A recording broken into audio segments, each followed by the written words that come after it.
So like Gilligan's Island that we mentioned before, there's a whole bunch of cartoon spin-offs of shows that a lot of them from the 70s that were not originally marketed toward kids. And a lot of them were no longer on the air. So I'm not really sure why they would have decided to make these into cartoons other than they just wanted a cartoon and they were out of ideas. Yeah, the funny part about the Dukes is that the show's premise, it happened right after Tom Wopat and John Schneider went on strike. So it's Coy and Vance in the Dukes. And the gimmick is that they're racing Boss Hogg and Roscoe around the world. And the idea is that kids would indirectly learn about geography. I don't think that if I was trying to teach geography, the Duke boys would be the first people I would think of to do that. Yeah. I also love the fact that in the Fonz show, the Happy Days spinoff, they had to make it more modern, so they put this space girl and a dog in there, like randomly. It's just really, really weird. A lot of drugs going on in the 80s, a lot of drugs. And again, with the early 80s idea that kids really love this type of stuff, they made Love Boat toys, which is just weird. Yeah. Like, I don't really know that any kid was like, Captain Steubing, all right. No, you know what was going on at that meeting. They were like, okay, guys, what toys are we gonna make this time? We got oh, Love Boat, yes. Apparently. Anyway, so do you guys remember in the 80s when like Mr. T was everywhere? Oh yeah. He even had knitting patterns. It's kind of crazy. What? Yeah. Yeah. Mr. T was not just on the A-Team or Rocky III. He was a phenomenon all to himself. He was this whirling dervish of just pop culture amazingness. Yep. He even had his own music video. Oh yes. So treat her right. Mama, I always love her. Mama, so treat her right, treat her right. But you know what though? It made a lot of sense that they made a cartoon out of Mr. T because he was very involved and still is in with children and children's issues and all that kind of stuff. He's a charitable guy, and so just having him in a show like this just makes sense. It was just part of the 80s seamlessly. Does anybody remember this show? Oh, yes. Yeah. I think we were watching it just, again to refresh our memories, and the little kid there in the front is like constantly trying to impersonate Mr. T, which is hilarious to watch. And I can't find any information online. I did a lot of looking. If any of you know, please inform me. I don't understand why they decided to go with a gymnastics team that he's basically taking. I understand that it's sort of a cool idea because it's like that kid from Jurassic Park who can suddenly use her skills of gymnastics to like do something cool in the movie. But I mean, because that's basically what they do with the structure. But it's like, why gymnastics? Because when I think Mr. T, I don't think gymnastics. There's a weird moment though in this show where the animators have an error. A lot of times that happens, but sometimes they just jump out at you when you're rewatching it. You're like, whoa, did I just see that? So I want you to take note of something here. The gymnast kids are trying to stop two bad guys who are on the roof of a castle. One girl jumps on the back of one of the guys and is trying to stop him from doing whatever. I want you to really pay attention to the details here. Just watch. Yeah, just watch the bad guy and, raise your hand when you see it. No peeking till you tell me where Spike is. Robin, look out!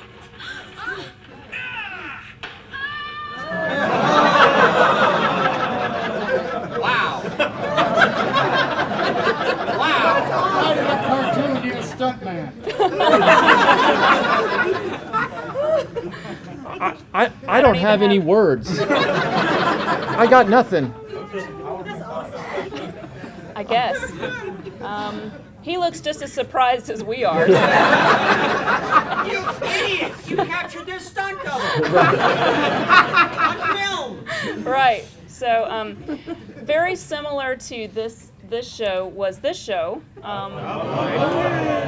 which is hilarious to watch. You've got like cameos by all these professional wrestlers in the live action component, which was always a thing with these types of shows. Mr. T had live action parts of the show, like today we're going to learn about, you know, trusting friends or whatever it is, and he did the same thing. It's really funny, and that, I guess, is kind of a thing. Yeah. So there was a trilogy of these kinds of things. There was Mr. T, there was Hulk Hogan, and then there was another guy that was approached by Ruby Spears to do his own live action intros to his own themed show. That's what it takes to be a winner. You have to want it bad enough to stick with it no matter how tough things get. And things got pretty tough for us down in Florida with the deadly dolphins.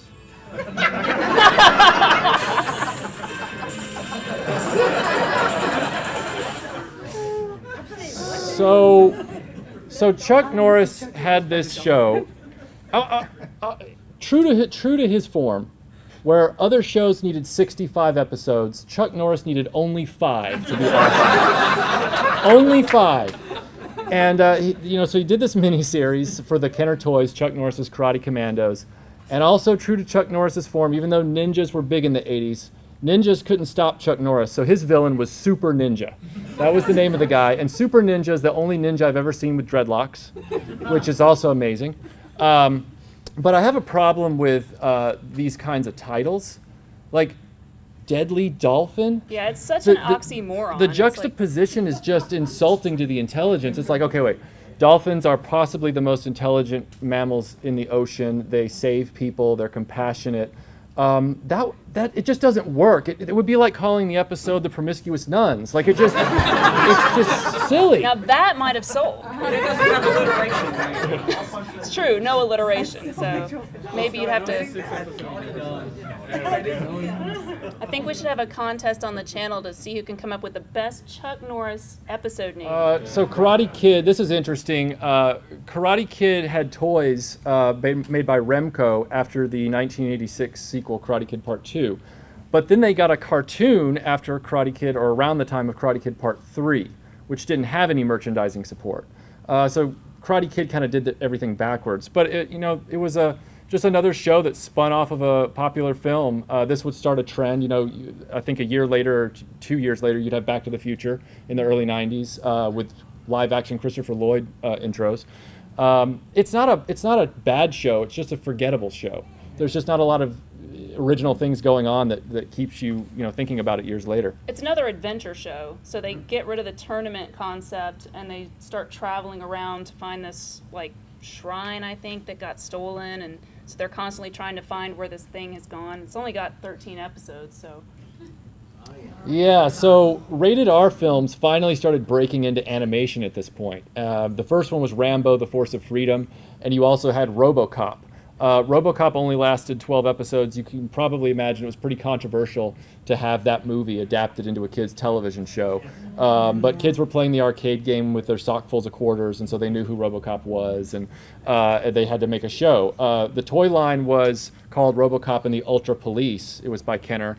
They had real caps in the back of their figures so that you could pull the lever and they bang, bang.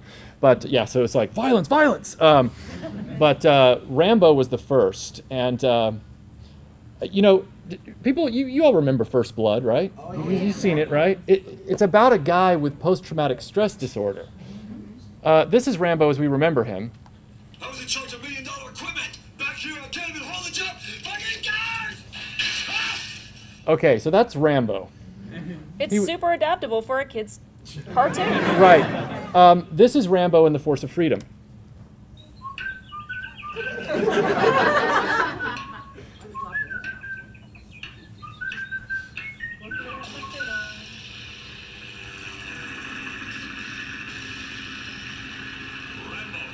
Save that for some other time. We have work to do.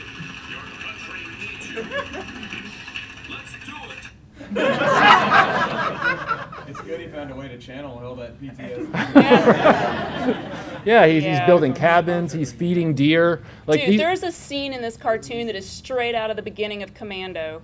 like where he's feeding deer with Alyssa Milano at the beginning. You remember? Like it's all like, oh, I'm a gentle giant and I love nature and chopping trees and stuff. And they show that stuff here all the time. He's reading books in a canoe and things like that. But then he goes off and he's like Mr. America, which is not at all what Rambo was. So I just think it's hilarious to watch. It wasn't the only show that was adapted from something where you go, they adapted that?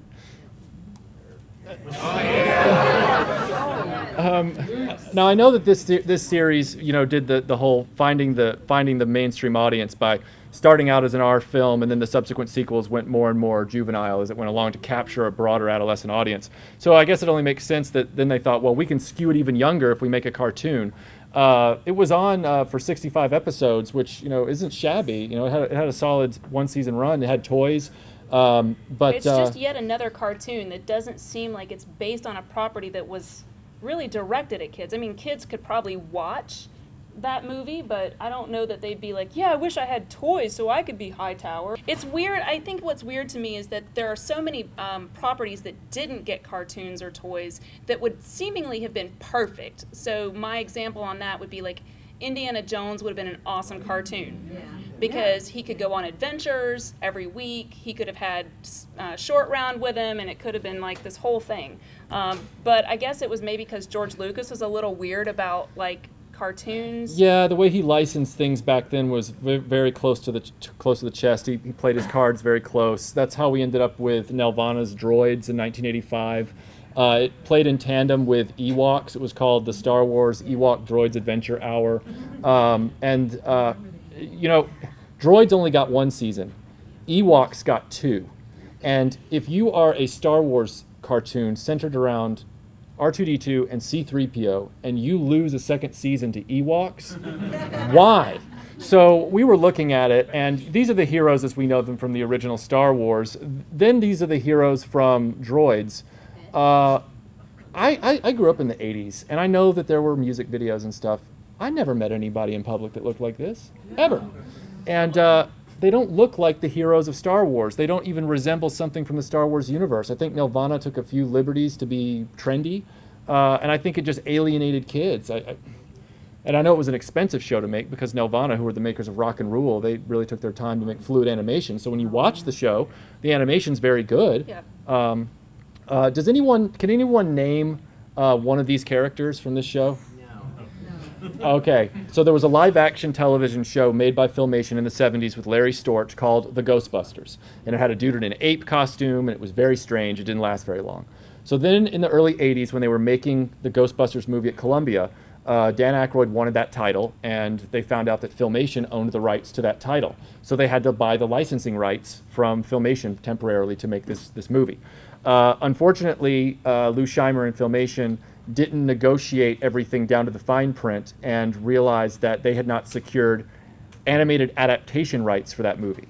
So that when they found out that Columbia didn't want to use Filmation to make the cartoon of the movie, they said, well, that stinks. Well, we're just going to make our own. So they made a competing cartoon based on their original television show that they had intellectual property rights to. So you had two television shows at the same time, and Columbia snarkily called their show The Real Ghostbusters, even though these characters in the 70s were first. So it was very confusing in the marketplace because I don't know if you guys remember this, but as a kid, Real Ghostbusters played on Saturday mornings. This show played on weekday afternoons. So you'd get home and you'd be like, oh, I get to watch Ghostbusters. Ah, it's the one with the ape. I don't want to watch that. I want to watch the one with Venkman and Winston and, you know, all those guys. So, yeah. Actually, where I grew up, it was actually the reverse. This came on Saturday, and the Real Ghostbusters came on in the afternoons. Well, you got lucky then. you had what I wanted. Milwaukee, Wisconsin did do something right. They did. Thank you for being here. Okay. Okay. Remember Cops? Oh, yes, Cops. I just want to show him. What did you guys love about Cops? I don't hate the show. I'm just curious what you guys think of it. Yeah. Opening song. Opening song? Yeah, the opening credits. One of the few times that you had like a black person in the 80s who didn't speak in rhymes, and He is pretty cool. Yeah, it's a very well animated show. It just looks great. It's slick. It's polished. It's got a great tagline: "Fighting crime in a future time." I mean, that's really sharp. It's once again one of those shows that tried to sell a toy line. The toys, yes. I say you have to love a cartoon that has a character named Misdemeanor. Yeah. Yeah. It's almost like a modern day take on Dick Tracy. It was kind of an 80s version of Dick Tracy.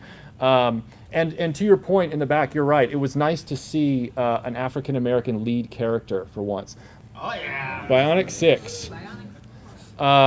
This was one of those shows that was wrapped up in the whole idea of bionic implants to enhance human abilities. Unlike Silverhawks, where they volunteered to be gutted into a super suit, these were the more comfortable way of doing it, where they're in an accident and they have to be put into the suit to save their lives, to put into the implants to save their lives. It's a family. It's a very progressive show. It's a multi-ethnic show. One of the things that's quirky about the show, though, and I couldn't get around it when we were rewatching it recently, I don't want to hear anybody anymore say that Clark Kent's disguise is flimsy. Ever. I know that his disguise is weak. I know, it's just glasses. I get that. These characters, and it confused me at first because I had to back up and say, was that dialogue? Wait a minute. Their civilian faces are those faces, and their super suits that come around them when they do this, they just get those jumpsuits. Their faces don't change. That kid on the bottom, he has those glasses on with his jean jacket just like he does with his jumpsuit. And yet when they change, nobody recognizes them. It's like everybody has facial recognition disorder or something. They're standing in the middle of a shopping mall with people everywhere, and they go like this, and then suddenly they're in these spandex suits, which that alone would be like, hey, did you notice that over there? They're standing in the same place, and they're this blend of like an Asian kid, a black kid, like a mom. It's like Brad Pitt and Angelina Jolie's family standing around somewhere, like suddenly just changing. Like, would you not recognize them? I don't know. But it's funny because they turn around at that moment. They're like, "Hey, the Bionic 6," and it's like, we were all standing here a second ago, no masks on. We're. The toys for this were fantastic too, like really good quality. They were metal. Yes, metal Yeah. action figures. Yes. Yeah. Wow. Painted. And the opening song is super catchy. So if you listen to it, like even if you don't like it, it just gets in your head. Like it's been all morning for me with that song just on a loop. Yeah, it has. We were driving here from where we live up north, and every 5 minutes, Melinda in the passenger seat is like, Bionic 6, woo. And I'm like, would you stop? No. So Spider-Man, the Marvel Superhero Hour, or whatever it was called, it changed names over the years. First they started with Spider-Man Solo series along with Spider-Man and His Amazing Friends. Then the Solo series dropped off the next season and Saturday because the Spider-Man and His Amazing Friends was infinitely more popular. And then they added the Incredible Hulk to that lineup instead. It was a really good run of cartoons from Marvel Animation. Spider-Man and His Amazing Friends kept getting resurrected like the Lazarus Man throughout the 80s, like on Saturday morning. They just kept rerunning the same, 24 episodes or whatever it was. But it was a really quality series. You had a question? Yeah. I know that with the that DC had the Justice Friends. Yeah, the Super Friends? Oh, Super Friends. Uh-huh. Did that ever move into the 80s? Because I don't It did. The Super Friends eventually became the Intergalactic Superpowers team. They changed it based on the toy line name, and they introduced Cyborg into the mix in the last 2 seasons, I believe. They changed the animation style. They updated it from the 70s, and the Wonder Twins mysteriously disappeared. But it was a short-lived updated version as well. And then, thank you for that segue, because then Superpowers gave way to the Ruby Spears Superman cartoon. Which it was 1987, and I guess somebody thought, or 88, somebody was, I don't know if they were inspired by Superman 4, The Quest for Peace, or they just thought, hey, this is going to be great. And so they made a Superman show that was based on the John Byrne relaunch of the Superman comics in 1986, post-Crisis. It had Lex Luthor now not as an evil scientist, but as a businessman in a velvet purple jacket. The show gets derided a lot because it's not the best DC animated show ever made, but I'll tell you this, it uses the John Williams music in the beginning, and that's enough for me. Defenders of the Earth. Defenders. this was interesting too. This was, you know, with the success of Spider-Man and His Amazing Friends and the Super Friends, some of these other comic syndicates were like, who can we pair up to make a cartoon about that can compete in this marketplace? Hey, we've got all these disparate newspaper strip characters. Let's just put them all together and we'll call them the Defenders of the Earth. It's like, well, Flash Gordon's on another planet and Mandrake is from the past. Oh, it doesn't matter. Let's just put them all together. And it was a solid show with a great theme. If you've never seen it and you like the Phantom and you like Flash Gordon, I'd check it out just for its oddity. It's kind of a novelty of the 80s. I think it's really weird that each one of the superheroes has this weird little sidekick kid that is sort of tagged onto them. So the kids are, it's one of those like kid shows where they have to have a kid for kids to be interested in it. I don't really understand that concept, but it's just a little odd. And we bring this up, Mask. You remember Mask? Oh, yeah. Even though Mask technically had 2 seasons, the second season was a change of format. It was almost like Buck Rogers Season 2. Nobody likes Buck Rogers Season 2. Mask is the same way. It became a racing show in Season 2, and so when they changed the concept, they lost their audience, which is a real shame because it was a really solid show. Oh, yes. So Matt Tracker is the main character on this show, and I got to tell you, he is the most zen hero of any cartoon I've ever seen. Hello, Professor Stevens. Feeling better? Where am I? In my home, Professor Stevens. Some of my friends found you unconscious in a ravine. My name is Tracker. Matt Tracker. Is the guy on lithium? Like, what's the deal? He's like, oh yeah, some of my friends just found you unconscious in a ravine.